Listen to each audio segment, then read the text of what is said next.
Jules, we're not done because we have more quick hits. Yes. My boy Riccardo Calafiori scores the only goal as Arsenal, despite playing a man down for nearly half an hour. We'll get to that. Managed to beat Wolves away. Yeah. Jules, no Saka, no Odegaard, no set pieces, no plan A, no plan B, and yet they found a way to win. Is this significant? Yeah, it is an important win for sure. We've said already last week or the week before how for now, while Saka is not there, and even more when there's no Odegaard either, they have to grind out results, and that's exactly what they did on Saturday. They deserve to win, and Kai Havertz could have had easily a brace because he missed 3 headers that should have been goals, maybe. But considering the circumstances that we're going to talk about now, it's a good win. It's a really good win because they also knew that Liverpool were going to win at home to Ipswich. It was very likely. So well done to Arteta and the boys. I thought Kai Havertz, again, people will no doubt criticize him for missing those chances, but I thought he had an absolute monstrous performance. Yeah, true, but he should have scored at least. Okay, one. That's fine. But in a game where you need quality and leadership in the front three, Absolutely. and you look around and you look at who's on the wing. What was it? Was it Trossard, Martinelli? This is kind of nonsense. You've got the kid Waneri chucked in there, coming back from injury. He's like, who's going to lead us? Me. Yeah. And I thought he stepped up, and that's all that was Definitely.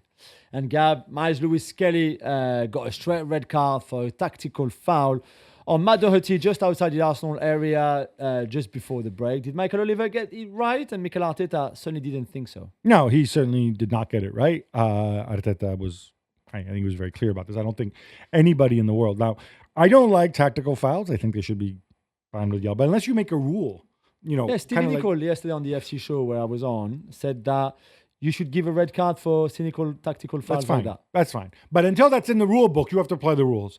I think this happened very quickly. I think Michael Oliver maybe thought that, in fact, that's the explanation. They very quickly, VAR Center told all the broadcasters, like, oh, yes, because he came in too high, as if, like, and then you watch it again. Yeah. It's like, oh, look, it's on his knee. No, it's not on his knee. It's a trip. That's really all it is. You know who I blame here? The VAR. VAR is a man named Darren England who let his country down, or his last name down. There you go. Dude, I know Michael Oliver is considered one of the top 2 refs in England. And so maybe you're like, well, if he's seen it, who am I to... No, send him to the screen. Let Michael Oliver see it properly. You know what? We can blame Michael Oliver.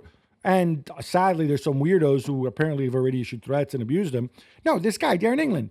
I am 100% certain that he has license to go and send Michael Oliver to the screen. If you still feel that way, fine. Yeah.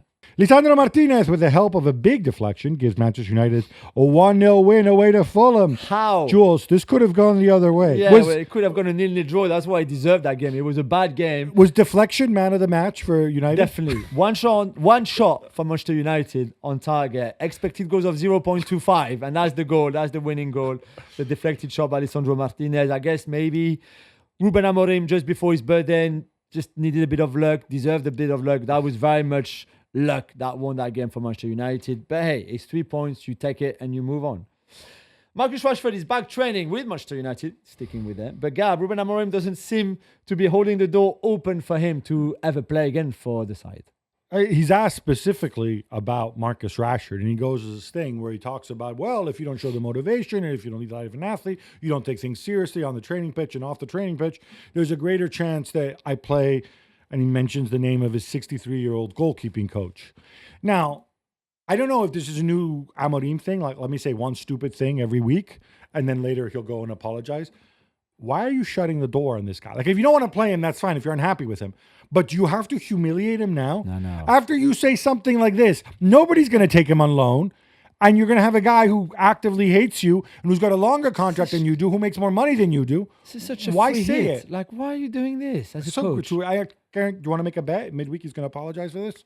Or clarify like he did when he said they were the worst team in history? Liverpool stomp all over Ipswich 4-1 as Cody Gakpo bags 2 goals.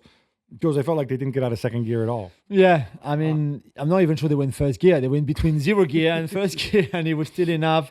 Gakpo, who was rested on Tuesday, didn't come off the bench against Lille in the Champions League. It's like Slot saying to Gakpo, listen, I know you want to play the Champions League, the music, blah, blah, blah, all of that, the lights, everything you want, but I'm going to keep you for the weekend, yeah? And then you go and score 2 goals like he did. He's in great form. Well done to them. far too easy game. That's not where really they could be troubled. However, when you go to Bournemouth next weekend, that could be a different story. But for that, perfect for them. That's Really. going to be huge next weekend. Yeah. Tottenham lose at home to Leicester. That's right, Leicester City, which means that they have taken 1 point from the last 7 league games, 4 defeats in a row now, and they have won just once since November. Gab, the fans seem to be angrier though at Daniel Levy than Ange Postecoglou. Yeah, and I have to say, one of the points that they made, it was, whatever, I think it was 24 years, 16 managers, 1 cup. Now, to me, what this says is, okay, Ange has his quirks. Yeah. Ange also has the big mitigating factor of, 10 plus players unavailable, although, Ola also has to deal with it and does rather better, but whatever. Ange plays a certain way. We accept that. But the issue is you, Daniel Levy. The issue is you, your salary structure, your investment. That's how they see it. Now, I think he would have something to say about that.